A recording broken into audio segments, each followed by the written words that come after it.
2014년 우병우가 민정비서관으로 임명된 직후 우병우 계좌로 수억 원이 입금된 것으로 드러났습니다. 송금을 한 쪽은 대부분 우병우가 변호사로 활동할 때 사건을 수임했던 기업이나 기업 관계자였습니다. 박영수 특별검사팀의 조사 과정에서 확인된 것인데요. 특검은 우병우와 가족 명의의 계좌에서 이들이 소유한 가족회사 정강으로 최대 40억가량이 입금된 정황을 파악했습니다. 만약 우병우가 민정비서관이 된 뒤 돈을 보낸 측이 받던 수사나 재판에 영향력을 행사했다면 이건 뇌물죄로 엮을 수 있을 텐데요.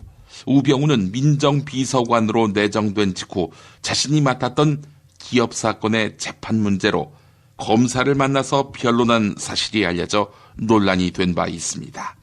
동아일보 보도였습니다.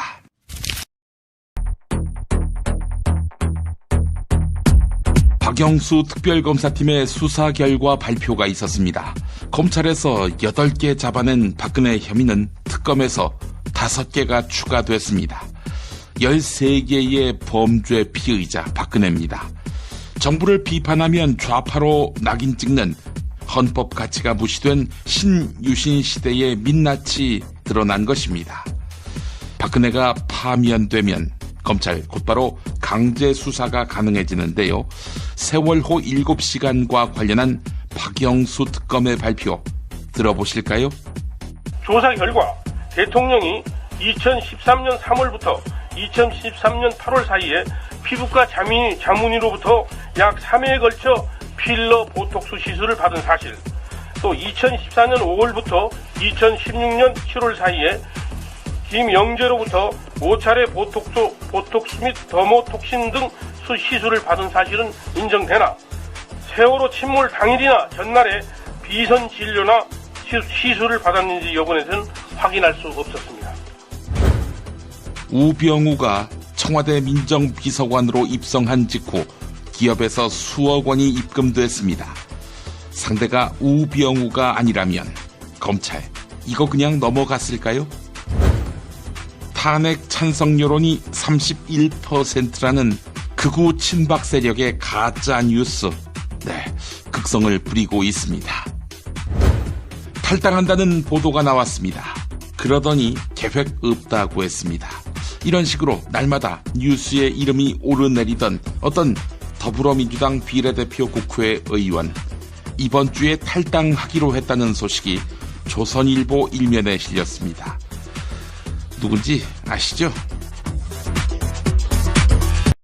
박영수 특별검사팀이 수사 결과를 발표하면서 대통령 박근혜에게 적용한 혐의는 5가지입니다. 삼성으로부터의 뇌물수수, 문화예술계 블랙리스트 작성과 시행, 문화체육관광부와 민간은행인 KEB 하나은행 인사에 부당하게 개입한 혐의 등입니다. 모두 최순실과 공모했다는 것이 특검의 판단인데 특검은 최순실과 박근혜가 경제적 동반자 관계라고 판단했습니다. 최순실이 1990년 박근혜의 서울 삼성동 자택 매매 계약을 대신 체결하고 지난해까지 의상 제작비 3억 원을 대납한 게 대표적인 사례입니다. 이로써 박근혜의 범죄 혐의는 앞서 검찰이 적용한 8개를 포함해 모두 13개로 늘었습니다.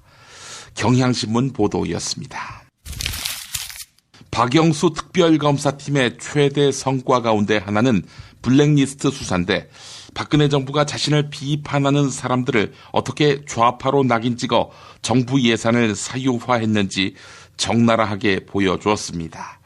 문학동네를 좌편향 출판사로 낙인 찍은 게 대표적입니다. 문학동네는 세월호 참사 관련 서적인 눈먼 자들의 국가를 펴낸 뒤 정부 지원에서 단계적으로 배제됐습니다. 하지만 청와대는 다른 한편으로는 전국 경제인 연합회를 동원해 정권 우호적인 단체들에 대한 활동비를 지원하도록 했습니다. 박근혜 정부는 우리 사회를 자신에 대한 비판 세력과 우호 세력으로 이분법화해 사실상 신유신 시대를 부활시켰습니다. 한겨레 보도였습니다. 대통령 박근혜는 헌법재판소에서 탄핵이 인용되면 피의자 신분으로 검찰에 출석해야 합니다. 파면 조치가 내려지면 현직 대통령에 대한 예우가 사라지는 것입니다. 검찰은 박영수 특별검사팀으로부터 수사 기록을 넘겨받았는데 검찰 특별수사본부는 박근혜를 조사한 뒤 구속영장 청구 등 사법처리 수위를 결정할 방침입니다. 특히 검찰은 청와대를 상대로 한 압수수색 카드도 만지작거리고 있습니다. 경향신문이 보도했습니다. 대통령 박근혜 측은 박영수 특별검사팀이 야당의 추천만으로 구성돼 위헌적인 특검이라고 규정했습니다. 그런데 특검법은 여야 합의로 국회를 통과했고요. 특검을 임명한 것은 박근혜 자신입니다. 또한 박근혜 측은 특검 수사 내용이 소설이라고 주장했는데 미르재단과 K스포츠재단을 설립하라고 지시하지 않았으며 최순실이 재단 운영에 관여했다는 사실도 몰랐다는 것입니다. 그런데 안종범 전 청와대 정책조정수석 수첩에는 박근혜가 재단 임원진과 재단 이름 그리고 기업의 추견 액수를 정해서 지시한 것으로 돼 있습니다. 또한 이 임원진은 최순실이 추천한 인물들이 상당수입니다. JTBC의 반박이었습니다. 박영수 특별검사팀이 박근혜 최순실 게이트에 대한 최종 수사 결과를 발표하자 헌법재판소는 특검의 수사 결과가 재판에 영향을 미치지 않는다, 이런 입장을 밝혔는데요. 한편으로는 참고 자료가 될 수 있다고 답했습니다. 헌재 안팎에서는 박근혜를 뇌물죄 피의자로 결론낸 수사 결과가 탄핵 소추 사유와 무관하지 않은 만큼 직간접적인 영향을 줄 수 있다는 분석입니다. 반면 이미 재판관들이 심증을 굳힌 상태여서 큰 영향이 없을 것이다, 이런 의견도 있습니다. 어제 맘마이스 녹화에 출연한 이정열 전 창원지법 부장판사는 8대0, 인용 8, 기각 0 이렇게 예견했습니다. 헌법재판소의 탄핵 심판 선고가 임박하자 다급해진 조선일보가 탄핵 양비론을 들고 나왔습니다. 대통령 박근혜에 대한 탄핵을 두고 사회가 분열되고 있다는 것인데요. 그런데 조선일보가 제시한 사례들이 워낙 소소하여 일부 소개합니다. 친밀했던 사람들이 탄핵 찬반으로 갈려 갈등을 빚는 탄핵 불화가 늘어나고 있다. 지난 일요일 서울 광진구에서는 탄핵 찬반으로 다투던 50대 남매가 밥을 먹다 멱살잡이를 했다. 또한 결혼을 앞둔 노모 씨는 신부 측 가족들이 탄핵 반대 집회에 참가하는 것을 알고 상견례를 미뤘다. 매주 탄핵 반대 집회에 참가하는 서모 씨는 집에서 탄핵에 반대하면 무조건 수구 꼴통이라고 매도해 서운하다, 이렇게 밝혔다. 헌법재판소의 탄핵 심판 선고가 임박하면서 헌재와 관련한 가짜 뉴스가 기승을 부리고 있는데요.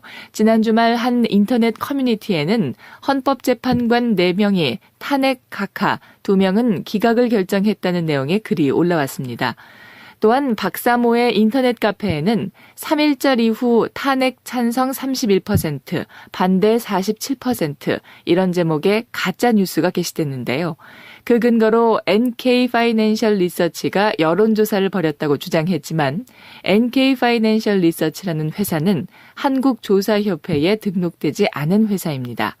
또한 홈페이지도 존재하지 않아서 실제 존재하는 회사인지도 확인되지 않았습니다. 한겨레 보도였습니다. 어제 지하철 9호선 국회의사당역 입구에는 더불어민주당 표창원 의원 부부의 사진을 합성해 성적으로 묘사한 현수막이 걸려 있었는데요. 이에 따라 표창원 의원의 부인이 현수막을 만들고 게시한 사람에 대해 경찰에 고소장을 제출했습니다. 지난 1월부터 표창원 의원은 친박단체 쪽으로부터 공격을 받아왔습니다. 대통령 박근혜를 풍자한 그림, 더러운 잠이 있는 국회 전시회를 기획했다는 것이 그 이유였는데요. 경찰은 현수막을 건 단체를 태블릿 PC 국민감시단으로 보고 조사할 방침입니다. 한겨레 보도였습니다. 더불어민주당 김종인 의원이 이번 주에 탈당하기로 했습니다. 김종인 의원은 조선일보와의 통화에서 오래전부터 탈당 결심을 했고 이번 주에 행동에 옮기기로 했다. 이렇게 말했는데요. 김종인 의원은 탈당한 뒤 제3지대에서 비문 세력을 중심으로 새 규합에 나설 것으로 보입니다. 국민의당과 바른정당은 김종인 의원이 탈당하면 연대 방안을 논의할 방침인데요. 비례대표인 김종인 의원은 탈당하면 의원직을 상실하게 됩니다. 조선일보 보도였습니다. 현대자동차 부품업체 유성기업 유시영 회장은 노조 파괴로 1심에서 실형을 선고받았는데요. 어용노조를 설립하고 노조를 파괴하려 한 혐의로 징역 1년 6월과 벌금 200만 원을 선고받고 법정 구속됐습니다. 이에 유시영 회장 측은 다중이라는 폭력에 의한 정부적 판결이다. 이렇게 1심 판결을 비판하며 항소할 뜻을 밝혔는데요. 유성기업이 법원 판결에 불복하는 것은 이번이 처음이 아닙니다. 2013년 법원은 유성기업 해직 노동자에 대한 해고 무효 판결을 내렸지만 사측은 해고된 조합원을 복귀시키지 않았는데요. 2015년에는 체불임금 38억 원을 노조원들에게 지불하라는 법원 판결이 있었지만 역시 이행하지 않았습니다. 한겨레 보도였습니다. 동아일보 단독 보도입니다. 정부가 2025년까지 서울의 내외곽을 순환하는 철도망 2개를 건설하는 방안을 추진 중입니다. 국토교통부 관계자는 경기 북부와 서남권을 철도망으로 연결하고 이를 수도권 광역철도 GTX와 연계하는 방안을 추진 중이다. 이렇게 밝혔는데요. 또한 GTX 노선을 의정부에서 경기도 수원까지 연장 운행하는 방안을 검토하고 있습니다. 이번 철도망 구축 사업의 가장 큰 기대 효과는 통근 시간 단축인데요. 한국교통연구원에 따르면 철도망 2개가 완공되면 경기도 수원에서 서울 강남까지의 통근 시간이 30분으로 줄어들 것으로 추정됩니다.